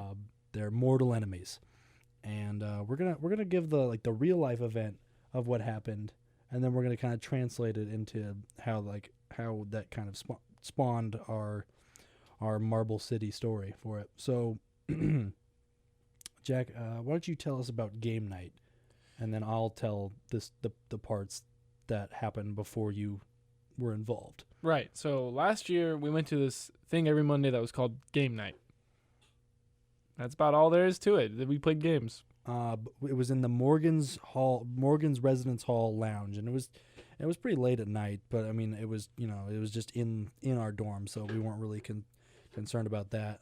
It would just be like at 10 p.m. You just go down there and hang out and play card games, board games, and sometimes video games. In this case, video games. So yeah, but I think at the time Jack and our good friend Brian were playing ping pong. But Shout out to Brian. yeah, shout out to Brian. Give him a follow. I don't know if he has any social media of any kind. Very few. Give him a follow in real life. Yeah, follow Brian around. He'll love that. Yeah, he's super. Yeah, he would. I think he would think that was great. Anyway. So Jack and Brian are playing ping pong, and I'm playing Super Smash Bros. with other Jack, my roommate, and we're having a good time. We're just kind of joshing around playing Super Smash Bros. He was probably beating me because he's weirdly good. He just plays Yoshi, and he just does dumb stuff as Yoshi, and it's really unfair, and I hate him, and I hate Yoshi. But in this particular story, I love Yoshi because of the heroic deeds that Yoshi performed. Right. And this stranger that we've never seen at game night before approaches my roommate Jack and I, and he says hello. Well, you gotta describe what he looks like. I mean, he's just like a white dude, brown hair. He's got a longish, but not as long as my hair. But that doesn't really. And a notably massive brain. Also. Oh yeah, huge head bigger than the TV we were playing Super Smash Bros. On. It's a 42-inch TV. Yeah. It was a flat screen. I don't know why that has anything Same to do size and shape of the TV. Okay, anyway, for reference, he really actually didn't have that size of a head, but in the mythos, he does have a massive head to contain his massive brain. And he approaches us and he's like, "Hello, mind if I play Smash Bros?" Actually, I'm remembering another detail. Before he approached us to ask him, Right. he was across the room talking to somebody else about pool and like the game 8-ball pool, and how if you had he was mansplaining. Lecturing. Yeah, he was lecturing this guy Poor soul on this theory that if you had a button that you could press, and every time you pressed it, like you would just like put a ball in a pocket, Yeah. then the game of pool would be this useless endeavor because You would never get better at the game. yeah, the dominant strategy would be to press the button. To which the guy was probably thinking like, yeah, that's the most obvious thing I've ever heard in my life. Yeah. What is the point of this whole discussion? And not discussion, lecture, because it was entirely Big Brain Man talking to him and him not caring or participating. Yeah, And eventually he approaches his big brain man's verbal diarrhea. verbal vomit's a better word, I think. Well, it just kept coming. God, okay. Sorry, folks at home. And so eventually he approaches us and he asks if he can join us, and we're like, "Oh, sure, yeah, no, whatever." Because we're nice people. I'm not gonna say it. You did, but Too nice. So we just grabbed a controller and we were playing together, and immediately he notices that Jack and I had been playing without items. Oh, and by the way, he took my spot in the game. By the way, I was playing. I don't know if you remember this. I was playing next to you guys, and he wanted to play, and I was like, "Yeah, I want to play pool anyway." So I get up and I start playing pool with Brian. Oh, I don't remember that, but. Okay, apparently that happened. And so he sits down, he picks up the controller, and he's playing with us. And immediately he notices that Jack G and I had not been using items. Like we had like a specific rule set so that it was items and stocks instead of a time battle. And he voices his complaints about this. He says it's unfair that the only reason you can beat me is because you're not using items. Like and most people would argue that items, the opposite kind of argument, like that you can only beat me because you're using the overpowered and broken items, when a real test of skill would just be with no items and no other random events that could potentially screw somebody over. Right. But we were like, okay, fine, whatever. We'll turn on the final smashes and the items. And he just, and every stage time hazards. He was complaining that oh yeah, the stages, like the maps that we play the on, flat, unmoving maps were with giving nothing him- there. He was like, giving him a disadvantage. yeah, He much preferred to have like random spikes and lava pouring out of the walls, which Yeah. but every time we conceded to his complaints, he would just kind of insult us more, and every time we gave him an inch, he would take a mile. And eventually, he said something that just really made me and Jack mad, and we looked each other in the eye, and we kind of like just smirked, and like as soon as the next fight began, we instantly just teamed up on him, and we started just slapping him around without fighting each other at all, because we were playing a free-for-all. And he responds, and I haven't really done his voice yet, but it sounds like something like it's teaming up on me, I see. And he's super angry about this, and we just kind of keep beating him down until like we easily take him out of the game, and then we just fight each other, and it ends actually so that Jack had won. And he, as I said, he's an avid Yoshi player. And Yoshi does some super irritating pose whenever he wins. He throws up like this peace sign, or he'll do this. I think it's a reference to a different fighting game, but I don't know what it is. He stands looking away from the camera, like arms akimbo. Yeah, in this kind of badass pose actually. Yeah, it's a power pose. And we played like a couple games like this. We're kind of tired of how like mean and like annoying this guy is, but he's not super. He hasn't really like made us. He's within the realm of tolerability. Yeah, like we haven't like Tolerance. we haven't been like, man, Tolerance. shut up.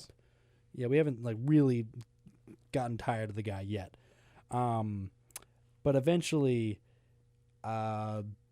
he makes some comment about he won one game finally with like a final smash and all these items and stuff, and he's like, yeah, see, it's a true game of skill, and I was the victor. And Jack, who's tired of this guy, if you don't know my roommate Jack, seems like a super nice guy, but when you wear his patience down to its last iota, he can have a smart mouth, a little bit even sassier than mine I got a pretty smart mouth when a lot of times. Dumb brain, smart mouth. I left it laying there. I left the bait and you took it. So good on you, Jack. That was funny. I should have laughed at that instead of just saying it was funny. But anyway, made me lose my train of thought though, because you roasted me. Yep, you killed my joke and you killed the story. So No, you. Anyway, so he makes this comment on, Big Brain Man makes this comment, and he's like, I'm truly the victor in this game of skill. And Jack's like, actually, I thought the victory screen had Yoshi on it. And Big Brain was like,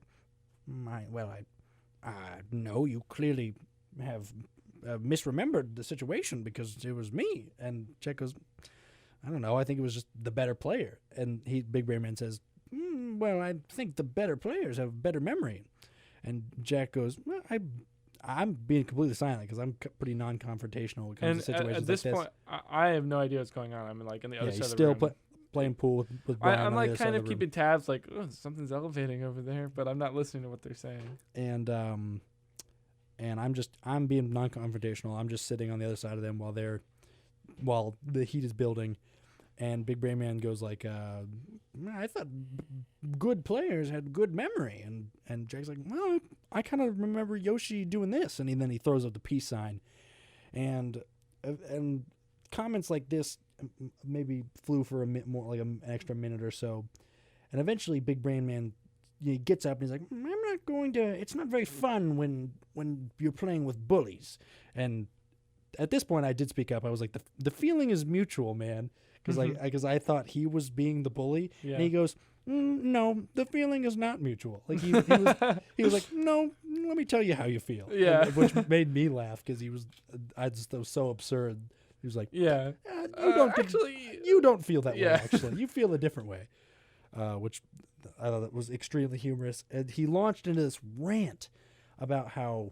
You can never be. I don't want to get to that. The main the heavy hitter yet. But I think I know what you're going for.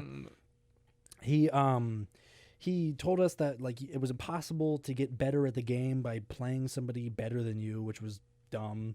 It's definitely not. He true. described himself as vociferous. That's right. He said you were vociferously attacked me. Which, by the way, does not mean what it sounds like it means. But he did say the word vociferously. Because it means to say emphatically. Yes. So he used the word vociferous incorrectly, but vociferously. Yeah. Which was funny to us. We did not know that, by the way. We had to look it up because... I knew that what he said was not right. But yeah, it was definitely not a word. Did not know what the word actually meant. But we just thought it was hilarious that he used it in a fight. Not in a fight. An argument. A meeting of the minds. A mental duel. Yeah. And he goes on to make this analogy that and I am quoting him at this point, the rapee becomes the rapist.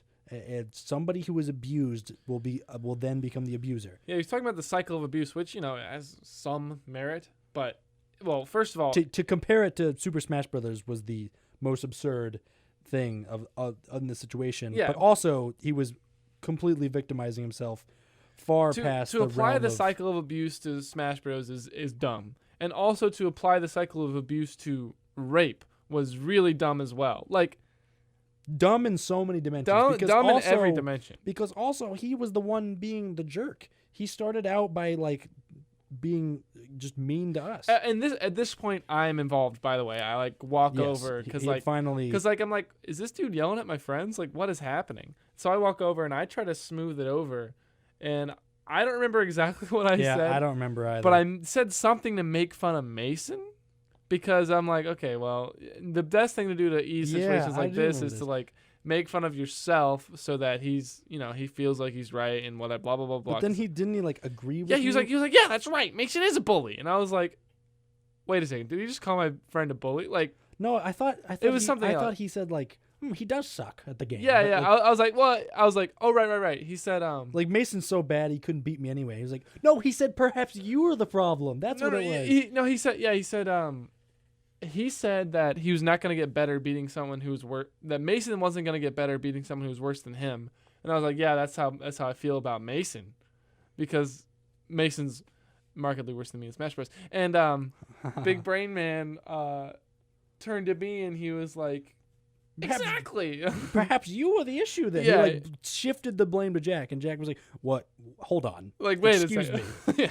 And eventually, he just started attacking. I had nothing to do with any of this, and he started attacking me. And then Jack like made fun of like his argument one more time, and Big Brain Man leaves on this note, on this quote that he blessed us with, and he said, "If you understood me, you would know that I am correct." And he stormed out of the the room. I think it was stomped. something like that. Yeah, he said if you understood what I was saying, you would know agree that with I'm- me, yeah, something like yeah. that. But he graced us with that knowledge, the And truth bomb. That was the point where I literally burst out laughing. we all knew that a prophet was in our midst at that point, and Big Brain Man walked out of our lives. And by the way, that other guy that he was lecturing earlier was just sitting there the whole time watching everything unfold. Yeah, he was also that's true. We forget about him. He was there too. Yeah, that and if Innocent you haven't bystander. and if you haven't figured it out, I guess it's obvious that in this story of Marble City, McBullet is based off of Jack G, the Yoshi player, and Big Bang Man, both the character in the story and the character in our awesome comic book universe that everyone cares about, is the awesome supervillain that is the vile archenemy. Yeah, basically in the comic book universe, he has a giant brain, Yeah, like massive a physically brain. giant brain, Like a huge brain. and a muscular neck that's To strong hold enough it to up. carry his giant brain. Yeah, And yeah, pretty powerful villain. and he kind of just convinces people to do his bidding. He never actually. Mm-hmm. He's just sort of like that mastermind kind of, but not like a Lex Luthor mastermind. More like he probably has like psychic powers. Yeah, like With his brain, telekinesis. he can like move things and invade people's minds. Right. He plays Smash Bros without picking up the controller. Yeah, but he's also bad. He's at still it. bad. Yeah, Yeah. he's super bad at it. So it doesn't actually work, but he does it to flex. Yeah. Flex his Um, brain. Flex his brain and his abilities. And yeah, it's probably enough talking about that for tonight. Unless you wanted to add on, I was done, but it is 11:50. So if you want to end on this segment, we can, or we could move on to some stories from the week if you'd like. What are you thinking? Well, I was just gonna. I mean, I feel like I don't know. I think maybe we just keep talking. I could talk about the stories from my week. Okay. Do you have any stories? Probably not as interesting as yours, and I just talked for a lot, so you're Right. completely welcome to talk. So I went to the John Mulaney show on last Saturday with my We boy should get him Brian. on the show. Shout out to Brian, and I guess Matt was there too, and we saw the show, and the first thing he did is he came out. Mason, you actually haven't heard this story yet. I've told it to a few other people, a few other of our loyal listeners. So if I've told you this story already, I apologize. But we were at the John Mulaney show, and the first thing he does, he comes out and he says, "Hey, sorry guys, my opener, he couldn't make it. His flight was canceled." And I talked to Miami of Ohio. I asked them if they had any stand-up comics that they could open for me, and they said no. So I just got the a cappella groups to come. They're going to perform for you guys. And my first thought that I had in my head was that I should run down there and tell him that I could open for him. And I did not do that. And to this, I've been regretting it ever since that day. Deeply regretting not. I was in the nosebleeds. I would have had to run down 4 flights. I would have had to run down there and yell at him. I either would have got kicked out or he would have said, "All right, come on up," and I would have gone up there. It would have been scary. But I am it is something I don't know if I've ever regretted anything more in my life than not going up there. Mm-hmm. For context, Jack dabbles in Yeah, I've stand-up done comedy. stand up comedy once, but I've practiced a lot. And it was a crowd of about 8,000 If you count people, doing it in the bathroom, Jack's done stand-up comedy hundreds of times. and it always kills. yeah, I mean, oh, geez, I'm sorry. I just slapped the mic with my water bottle. I could have said some funny. I would have been up there I know what you guys are thinking. I know you probably think I'm a plug. I know guys probably think I'm not really an audience member. But if I was a plug, I would have been in the 3rd row, an aisle seat. I came from the nosebleeds. I am out of breath right now. I had to tell 8 people, excuse me. That's funny. It would have been funny. 8 people. Only 8 people? I feel like you would have taken a ton more. But, that's fine. It was still funny. God, you're really just shooting things down today, Mason. Well, you and Matt were making fun of me, and everybody's like, "Oh, I'm just gonna ruin Mason's bit idea with the Shaggy Dog jokes," and I'm just a little upset right now. So, But go on. That's okay. We can get Waffle House after the show. I'll get you some Waffle House. No, I actually have I need to get home. I have too much to do tomorrow. Sorry. No Waffle House? I'm sorry, Jack. We're going to have to get Waffle House alone? No, just listen. The listeners don't care about this. Go ahead and tweet. Go ahead and tweet at us if Jack should get Waffle House alone or not. All right. Anyway, so yeah, I just been thinking about that a lot, that I should have gone down there. No. And I guess it's a lesson learned for the next time, but there's definitely not going to be a next time for that, specific thing. But like, I guess it's just like when when opportunity presents itself, go for it. I don't know. I feel like he would have been like, no thanks, man. No, he was doing a lot of crowd work. So I think I'm afraid he would have at least. Yeah, I mean, but still, he was giving the vibe that he could have. Like, he didn't have anything prepared. He just showed up, did crowd work for 30 minutes, read us the newspaper for about 20, and then did like 3 or 4 jokes that I guess he had prepared. But it was it good? Yeah, it was good. It was funny. That's good. It wasn't as funny as like his Netflix special, obviously, but it was still funny. That's cool. Anyway, I think I'm gonna do some stand-up comedy, like actual stand-up comedy. Do you want to like give us like a preview of your work? Or are you just worried it's not funny enough? Well, you can't put me on the spot like that, Mason. I haven't. Oh, but if you practice so much, ladies and gentlemen, I have trapped him. All right, in his own words. Well, another thing I think I could have said when I got on stage was like, oh, you always hear about that you should when you get on stage and you're nervous, you should imagine the crowd in their underwear. One of the crowd in the underwear jokes, Jack. Oh man. All right, let's hear it. Sorry. You're making this really hard for me, Mason. Oh, I'm sorry. Go on. All right, I'm gonna restart. Okay.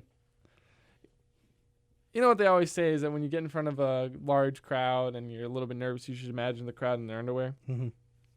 But I don't know if that were really happening and I was the only one in this room of 9,000 people to wear